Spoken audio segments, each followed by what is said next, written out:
umaga yun. Dapat yung gabi. Kaya nga, Nagkamali sa ako gabi ng nga. bili, diba?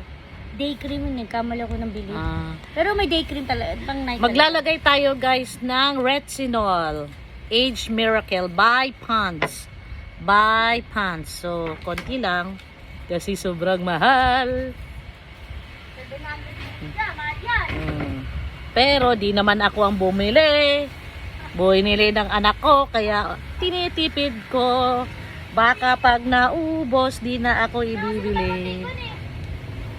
Then, natsyempohan lang din niya guys sa 700. Nag-buy one, take one. Yan. Ang ganda nito guys. Very effective.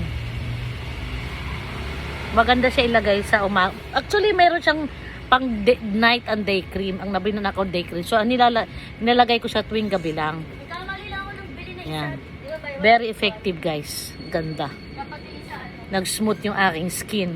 Tapos, nag-reduce yung mga wrinkles, mga malilit na wrinkles nag-reduce. Tapos, yung wrinkles ko dito sa taas na malalim, bumabaw siya. Yung wrinkles na yan. Diyos ko po. Diba? Hindi naman natin maiwasan yan kasi aabot din tayo dyan. Thank you for watching my night routine.